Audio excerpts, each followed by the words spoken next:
Hello everyone, I'm forecaster Jack Sillin here to discuss a neat weather feature that we're going to be watching through the early part of the week of May 13th, 2019. This is a big system that will be impacting the west coast, looking a whole lot more like January or February than the middle part of May. So let's dig in. Here's the water vapor satellite loop from earlier this evening. You can see we have a big trough of low pressure here just to the west of the California, Oregon coastline. A big plume of subtropical moisture is coming in here.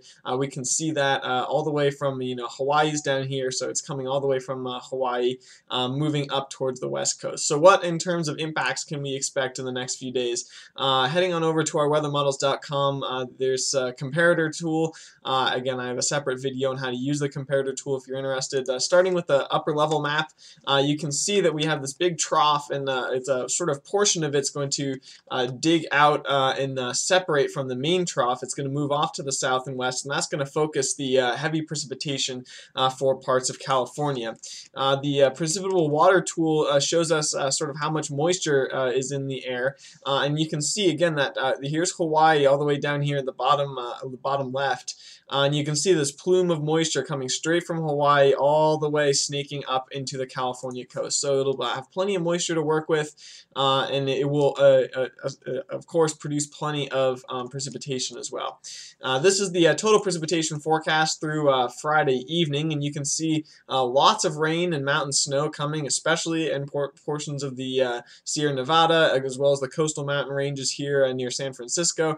And not looking for enough to cause major flooding issues, but watch out for the typical streams that sort of rise rapidly with a heavy rainfall event.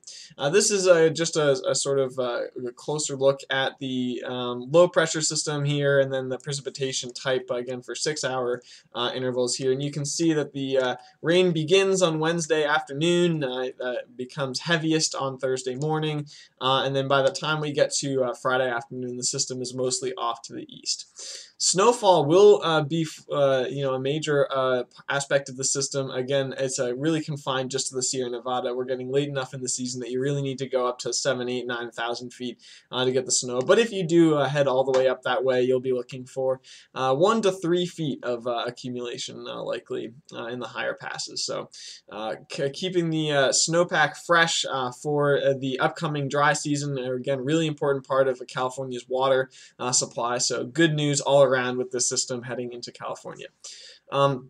We'll have more details on the later aspect of the system, which is the severe weather, in the next few days. But in the meantime, you can follow this with the tools we have at weathermodels.com or at weather.us. And thanks for watching.